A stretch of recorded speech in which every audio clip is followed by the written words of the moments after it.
News. Maharashtra के सियासी संकट में अब कई नए मोड़ देखने को मिल सकते हैं जब सुप्रीम कोर्ट अपना फैसला सुनाएगा। 27 सितंबर के दिन 16 विधायकों के अयोग्य ठहराने के मामले पर अब फैसला सुनाया जाएगा और दूसरी ही तरफ शिवसेना के चुनाव चिन्ह को लेकर चुनाव आयोग भी अपना फैसला सुना सकता है। दरअसल आपको बता दें कि अपनी सत्ता को गवा देने के बाद शिवसेना के प्रमुख उद्धव ठाकरे शिवसेना के चुनाव चिन्ह को लेकर काफी ज्यादा चिंतित हैं। कहीं ना कहीं उन्हें डर है कि मुख्यमंत्री एकनाथ शिंदे आगामी बीएमसी चुनाव के साथ साथ बाकी के चुनाव भी शिवसेना के चुनाव चिन्ह पर लड़े। ऐसे में देखा जाए शिंदे गुट का ये दावा रहा है कि शिवसेना का चुनाव चिन्ह हमारा है, जो धनुष बाण का चिन्ह है वह उनका है, असली शिवसेना उनकी है। लेकिन दूसरी ही तरफ विरासत में मिली है उद्धव ठाकरे को शिवसेना पार्टी। ऐसे में सवाल खड़ा होता है कि आखिरकार सुप्रीम कोर्ट अपना फैसला कब सुनाएगा, आखिरकार इतनी देरी क्यों हो रही है।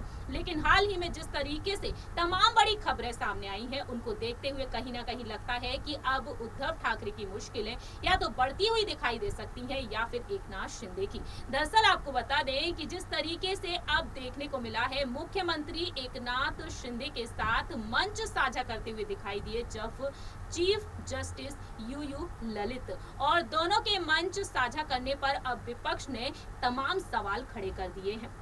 दरअसल आपको बता दें कि अब आपत्ति जताई है उद्धव ठाकरे के नेतृत्व वाली शिवसेना ने। शिंदे गुट की याचिकाओं पर सुनवाई सुप्रीम कोर्ट में चल रही है, लेकिन जिस तरीके से अब यहां पर दोनों ही साथ में नजर आए हैं, जिसे देखते हुए एमवीए में शामिल हुए राष्ट्रवादी कांग्रेस पार्टी प्रदेश इकाई अध्यक्ष जयंत पाटिल ने ट्वीट किया और लिखा, सुप्रीम कोर्ट की संवैधानिक पीठ एकनाथ शिंदे की सरकार की वैधता को चुनौती देने के एक गंभीर मामले पर सुनवाई कर रही है। शिंदे का भारत के प्रधान न्यायाधीश के साथ मंच साझा करना अनुचित है, ये प्रोटोकॉल के अनुरूप नहीं है। मालूम हो कि सीजेआई ललित को बीते शनिवार को मुंबई में एक कार्यक्रम में सम्मानित किया गया, जहां पर महाराष्ट्र के मुख्यमंत्री एकनाथ शिंदे भी पहुंचे।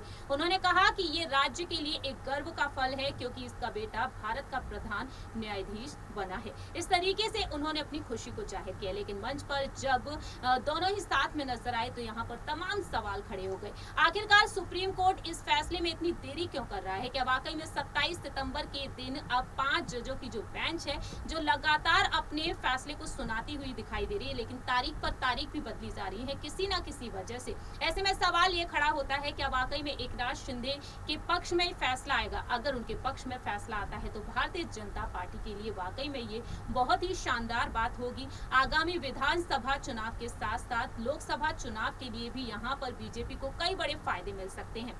लेकिन उद्धव के पक्ष में ये फैसला आता है तो यहाँ पर जिस तरीके से उद्धव ने ऐलान किया है कि अगली बार महाराष्ट्र में शिवसेना की ही सरकार बनेगी, देखना दिलचस्प होगा कि आखिरकार किस तरीके से सुप्रीम कोर्ट अपना फैसला सुनाएगा। इस रिपोर्ट में इतना ही, बाकी की तमाम अपडेट्स के लिए देखते रहिए नेक्स्ट 9 न्यूज।